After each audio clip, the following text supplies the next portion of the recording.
and working towards that shared purpose can then help us move to the next kind of key leadership question, which is, so what type of challenges are we trying to address? Once we know why we're here, then we can actually think through, rather than responding, reacting, be able to be quite clear on the different type of challenges we might be facing. So in the pre-readings, we started to plant the language from Heifetz and Linsky in adaptive leadership, who talk about that really one of the key practices we need to do in leadership is be able to get on the balcony to understand what's going on. And obviously, I really like this slide because it's got a few kilts in there, and it's probably the only time you kind of get outside and look down on the dance floor. So it's a really nice analogy that if we think about when you're leading change, that often we're in the middle of it, we're down on the dance floor, we can't really see what's going on because we're part of it. Yeah, we can't see the wood for the trees. We can only see the people around us, and we're reacting to the music that's there, and it could be particularly because it's music we like or we don't like. But having a practice where in the moment we're able to step out, get on the balcony, and look at the whole environment that we're trying to change. Define what is the sector we're trying to change, yeah? Where's the edges of it? Where's our work? But it helps us start to identify patterns. We can then go, well, who's dancing with who? Who's in the room? Who's dancing? Who isn't dancing? Who's not even in the room? And who are the bouncers that are on the door stopping people get into the room? And is the dance working, you know? Do they know how to do this dance? Or are they doing their own thing in the corner? So you get the kind of analogy here about how we use it. But essentially, the skill that we're working with is being able to diagnose the system, yeah? And however we want to define the system that we're trying to change. But it gives us a way of thinking about, instead of jumping in with solutions, first of all, stepping out to test what we think we're seeing. Because I'm only ever going to be seeing things through my own lens, and we generally interpret in a more personal way, in a technical way, and often fairly benign.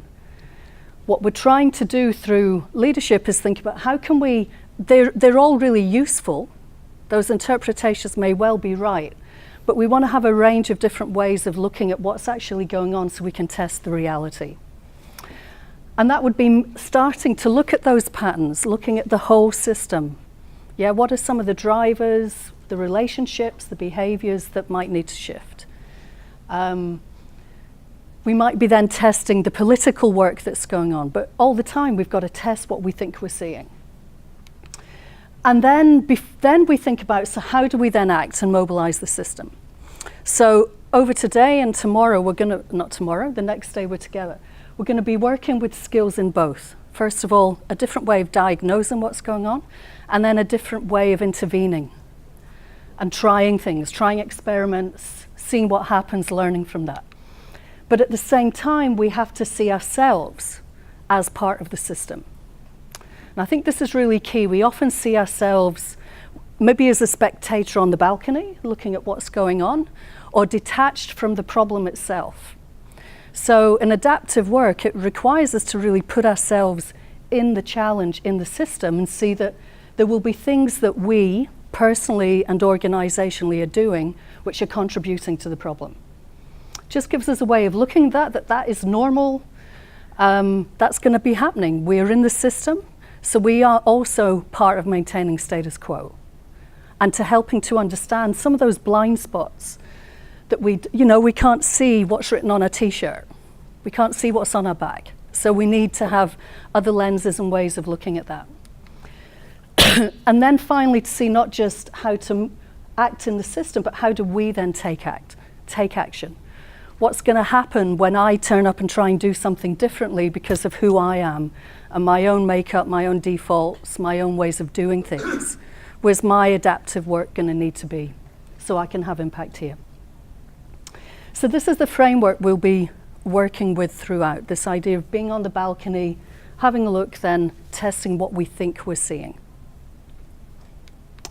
So one lens to help us make sense of or look at what might be going on is to start to first of all think about what type of challenge do we think is going on when we look at the dance floor. And who's familiar with the Cynefin framework? Yeah, a couple of you have seen this before.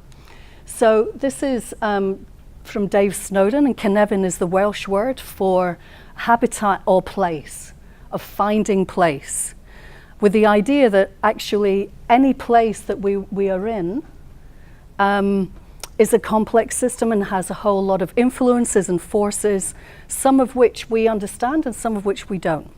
We've got a particular issue we're trying to address, and the first type of challenge that we usually face, and this is very much the kind of landscape of running programs, an operational program where the challenge that we face would be simple.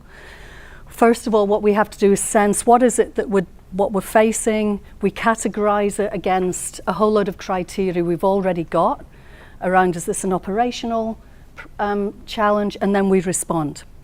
And this area is probably where we spend most of our time as managers. We're relying on best practice. We've got processes and procedures and ways of doing things, and we've got expertise to do this. We know how to keep programs running. Then we've got more complicated challenges where there may not be a best practice or recipe or guidelines around it. We may have some of those, but this could be something where, first of all, we've got a sense into what do we think the challenge is. Then we do some analysis. So we're looking at, do we have the skills, the resources, the capability? And if we don't have it, we respond by getting it in. So we might have to partner with somebody. A great example of this would be where there's a lot of organizations working in the same area, and they're trying to develop a shared referral system or a shared system about how do we, if we're engaging with the same group of people, how do we get one system that we can use amongst all of us? It might be technologically, there's a bit of challenge in there, but we can pretty much, we've got the expertise.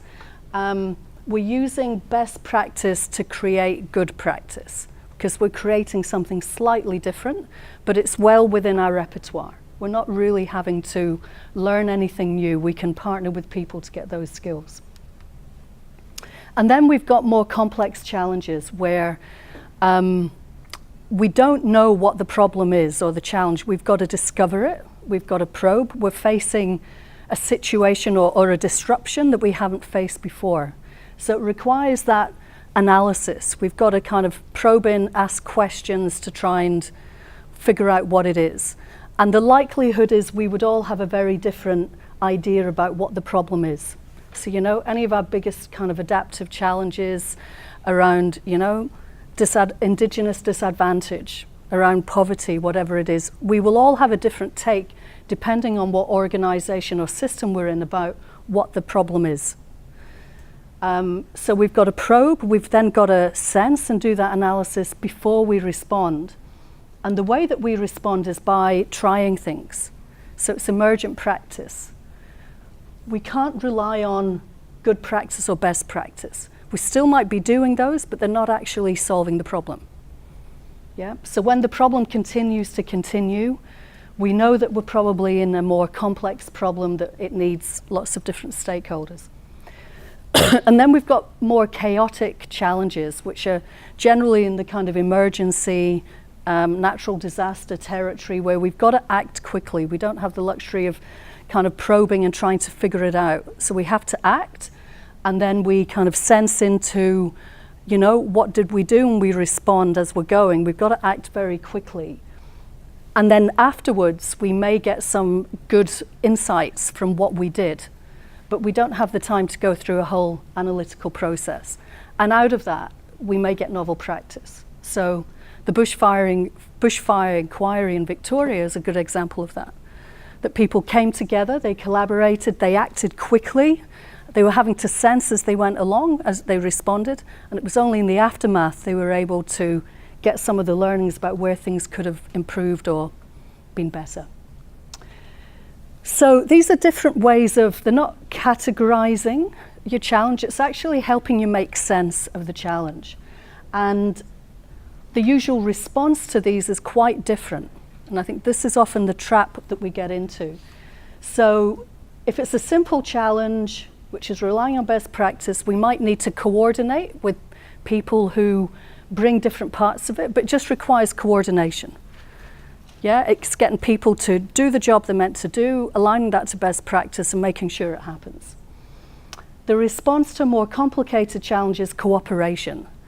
So we might have to work with outside agencies to come together for one system, for one response. It requires us to cooperate rather than actually coordinate, because you may not have power over that other partner to be able to direct that. So it's a bit more complicated, but it's manageable. When we get to the more complex problems, then really the solution or response there is around we've got to collaborate with people who will bring a different lens to it to help us probe and sense what's going on.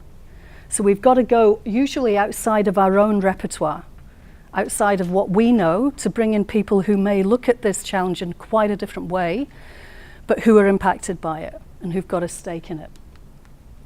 So what we're relying on at this stage then in terms of responding is most of our traditional responses lie over this right-hand side. So we have standard operating procedures that we rely on that help us guide us through it. We have rules about how we do it, and we value people who've got the technical expertise.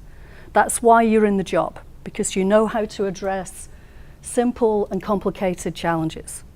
Yeah, this is pretty much 95% of management work is keeping the system running, keeping those processes, and not really deviating too much from that. When you've got a complex challenge, these are really limited. These are only going to get us so far, and often can be an impediment to being able to address the complex challenges, because it requires us to have far more flexible interventions. We've got to try things, we've got to look at, so what's happening when we're delivering programs is getting a result for a particular small group of people, but actually it may not be addressing the complex challenge we're trying to address. So we've got to try things. Our expertise here is insufficient. Yeah, it's only going to get us so far. We've got to turn up here looking at possibilities, questions, trying, experimenting, failing, and having environments that can enable us to do that, enable us to fail. Because really what we're trying to do is learn into what we think the challenge is. So most of our education and training is in this space. We're trained how to do this type of work. Very rarely are we trained how to respond to complex challenges. We're usually rewarded for this type of work, and our systems are set up for that. We're not often rewarded for, let's run experiments, try them, and they might fail. Yeah, that can be quite countercultural, counterintuitive. So the territory we're going to be focusing on is very much the complexity space, because we're assuming in the complicated, simple practice, you're all really good at this. That's the reason you're in your jobs. You know how to do this stuff. We'll be focusing on, so how do we build this more emergent practice when it's a complex problem? Doesn't mean you're not doing some of this other work as well, because it's always and. But we'll be kind of holding on, how do we build a practice and a way of working when we're in that collaborative, more complex space? So another lens to look at this through, if you've got a complex problem, is starting to look at where are the technical problems within it, because it's always and, it's not just, you can't just do the adaptive work. And where does the system need to adapt? Now, the first thing with this to say is that one of the biggest mistakes we make is we misdiagnose the type of challenge we're facing. We usually treat adaptive challenges as if they're technical.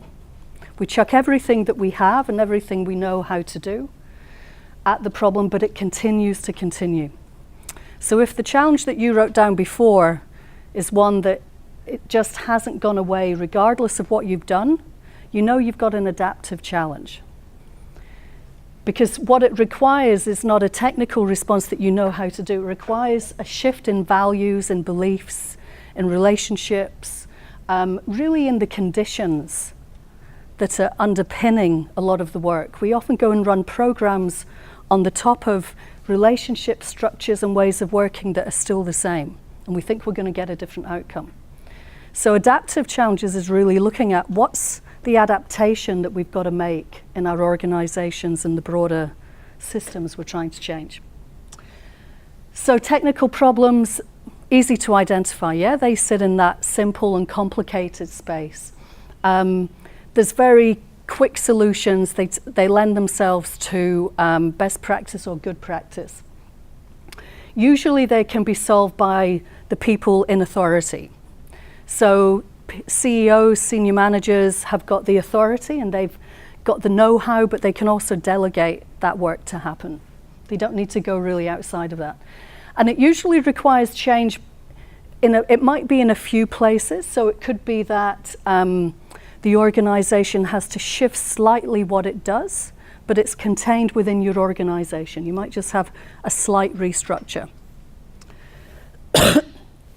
And people are generally receptive to technical challenges because you're not asking them to really shift the ways of doing things too much. Yeah, it's something people can understand the logic behind it and the why. Adaptive challenges, like complex, they're hard to identify. Yeah, they'll keep popping up. And often what we'll see is that there might be a gap between what we espouse we're doing and what is really going on.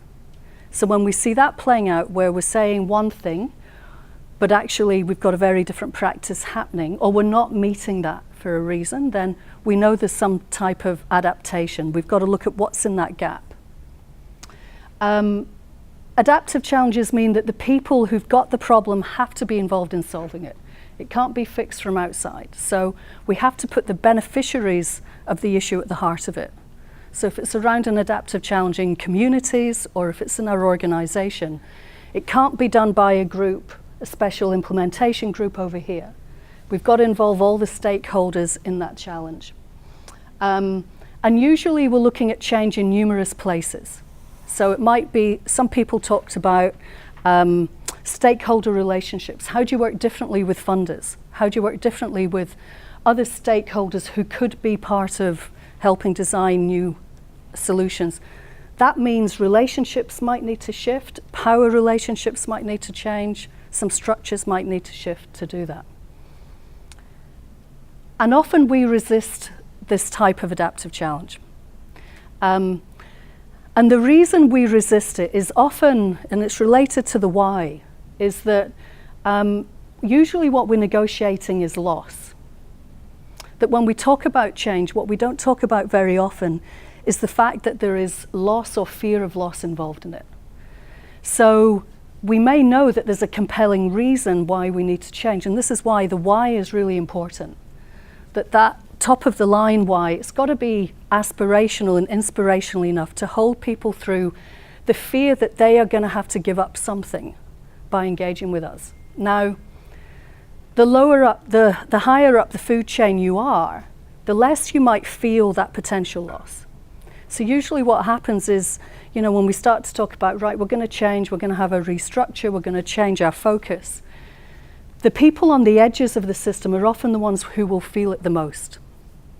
So being able to bring people along when what we're actually negotiating in adaptive change are three core questions, which are, what do we need to conserve? What about our current ways of doing things is really core to who we are? That we've got to protect and nurture that, and we've got to conserve it. Because adaptation is actually highly conservative. We don't change fast as human beings. It's really incremental. So we're negotiating, what do we keep? What do we conserve? The other thing that's been negotiated in adaptive work is, what do we need to discard? What should we let go of? What's no longer useful, you know, in this current status quo? What's not working for us if we want to reach this broader vision we've got? And the third area is, so where do we innovate? Where do we get the new thinking or the new ways of doing things? Where we've got to learn new skills or behaviors or values. Now, straight away, I mean, if we were to have this conversation now around any one of your challenges, what we'd find is that depending on where you sit in your organization, how much power you've got, where you are, you're going to have a very different response to that question. that to go into a conversation about what do we hold on to, what do we let go of, where do we innovate, is straight away in the territory of what we value and what's important to us. It's not rational, yeah? It's stuff that's in our kind of gut around ways of working, our expertise. It's usually around power, resources, and status that we may fear we might lose. So if we're saying that the current way of working is not working and I've been in the organization for 20 years, then directly it might mean that I've got to learn a whole new skill set. And actually I get a lot of power and status and resources from what I currently know how to do. Now, the change may not be that great, but what we usually fear is it's the fear of change. It's actually the fear of loss, because we don't yet know what this future state looks like. So understanding that what usually is blocking change, we don't resist the type of change. If I came in here with $1 million lottery ticket and said, we've all won on the lotto last night, if anybody did it, we don't resist that kind of change. What we resist is potential loss, that I might have to come out of my comfort zone. And we don't yet know what the future looks like. So if we know that what we're doing is actually talking to people's potential loss, then we can see why we resist going in and addressing those adaptive challenges so much. It's far easier to go back to status quo because it's unknown. And again, depending on where you are, you may feel like you stand to lose the most. So a reframe of what this work is. This work, there's another way of looking at it from the balcony, is that what you're doing is helping people navigate potential loss. Understanding what's the challenge you're trying to face, how do we diagnose that? Is it technical? Is it adaptive? Just quickly want to give you one more slide on this. Because of the loss or potential loss that's there, what you'll start to see playing out is work avoidance. Now, it's not avoiding work. There's usually a lot of work going on, but it's usually technical work. What we're talking about here is when people avoid doing the adaptive work. So we'll see that we'll displace responsibility. So we'll attack people in authority because they're not providing the way forward or giving us the solutions because it's a complex problem. They're not able to do that. We might scapegoat an idea or a position or a person or a group of people who are trying to get attention on an issue that we don't want to look at. Or we distract attention so we can pretend we're busy. Usually we define the problem around what we know how to do, around a technical problem. Or we make it so huge that we couldn't possibly address it anyway. We often see restructures, if we have lots of restructures, it's often a technical response to an adaptive challenge. It's like rearranging the deck chairs. Nothing actually changes in the culture, but we've got different titles and roles. And we come together and we exchange information when actually we've actually got to engage with people who will see this issue differently from us. Or we'll have a proxy fight over here. We'll say the fight's about branding or whose logo gets on something when it's really about, can we collaborate? That we don't have the same view and we don't want to work through that. Or we deny that there's a problem. So these are all symptoms that we might have an adaptive challenge on our hands.